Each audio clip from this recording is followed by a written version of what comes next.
Hello, my friends. Here's the basis of my optimism. First, in Jefferson's time, the best physicians and scientists didn't know where plagues come from. They knew diseases were communicable, but they did not really understand infection. We do understand epidemiology. Second, in Jefferson's time, there were no vaccines except for smallpox, discovered relatively late in Jefferson's life, and back then millions of people rejected the very idea of vaccination. Today we know the alchemy of vaccines, and my guess is that we will have one much sooner than we think. Third, the digital revolution has changed absolutely everything. It enables people to work from home, to know what is happening all over the planet, and to check in with their distant friends and loved ones. My daughter Catherine and I FaceTime every day, sometimes a couple of times per day, from distant corners of the planet. This relieves most of the fear of uncertainty.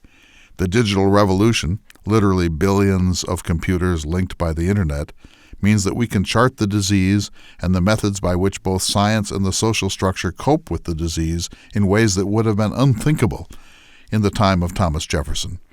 All that connectivity represents a kind of global data sorting engine, a kind of global computer, in which every laptop and every home computer plays an important part, for good or for ill. Knowledge is power. Just imagine how different the world would be if we had no television and no internet right now. The world would probably just collapse. Finally, we know hygiene. We know how to protect ourselves by washing our hands with disinfecting soap. In the age of Jefferson, hygiene had not yet been understood. Even through the Civil War in America, doctors handled patients, including wounds and surgery, without washing their hands. America is now the land of detergents. In my view, this is going to be over sooner than we think.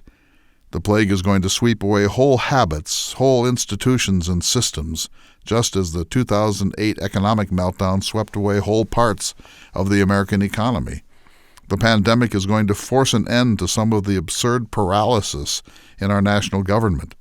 If the partisan bickering does not end, the people will rise up and throw all the rascals out, because we need government now, and we have no time for the silly and dangerous game both sides have been playing for many, many years. Brave new waves of creativity are going to emerge as if out of nowhere, and new enterprises, new institutions, new coalitions, new art forms, new leaders are going to grow out of the ashes of the world of 2020, just as spectacular new forests were born after the cataclysmic Yellowstone fire of 1988. We're going to have to reinvent ourselves to a certain extent. That sounds like bad news, but it is actually extremely good news, because we needed to reinvent ourselves. Now that I have had a couple of weeks of fear and loathing and self-pity and anxiety and pure uncertainty to look into the mirror of my life, I see so much that I want to address. I won't bore you with all the details, but I'm rethinking everything.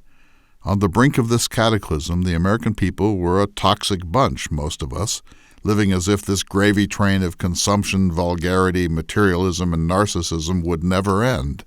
Anyone who stopped to think about it knew that we were on an unsustainable trajectory for ourselves, our relationships, our country, and even the planet. You may or may not accept the Gaia principle, that the Earth is a living organism with a world soul, and that Gaia is giving us a wake-up call here. Even if that is just fanciful, we need to look on the coronavirus pandemic as a wake-up call for ourselves and our civilization. You know the Bellamy Brothers song, "Jesus is coming back, and boy is he pissed." I think that that's how we need to think about this. This pandemic gives us all the best chance we have ever had to learn, as Thoreau put it, to live deliberately. We must not duck this opportunity. I have always sneered a little at the cliché that the Chinese character for crisis is also the character for opportunity. That, plus the Chinese curse, "May you live in interesting times," is more or less what we think we know about Chinese wisdom. But both may be true. The epidemic rose in China. The metaphysical answer may come from China too. I know that once I got over the original annoyance I felt, and even the odd exhilaration of scouring the grocery stores in search of beans, rice, flour, and toilet paper, so far it has been like a play plague, at least for me, I began to ask myself what good can come out of the COVID-19 virus for me, for my family, and for our shared culture. I urge each of you to look upon this crisis as opportunity and to ask yourself how you can use the pandemic as an excuse or a catalyst to reboot your life. I am blessed in so many ways. I have great friends around the country and around the world, some of you listening at this moment. I get to read for a living. I get to try to embody one of the most interesting men who ever lived on earth, certainly one of the most gifted, the man who laid down the planks of the American dream. Jefferson has something interesting to say about every topic a free man or woman must come to terms with. I get to travel the country and the world, or at least I did. I have a library that is large enough that I can coast out, even if I never order another book, even if I never leave the house again. And now that I'm sorting my books and reorganizing my library, I'm finding volumes I never even knew I had and now very much want to read.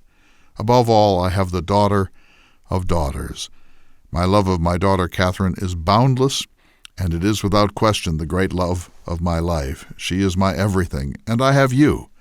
You know who you are, lifting the Enlightenment in America and working now and always to find and inhabit your best selves.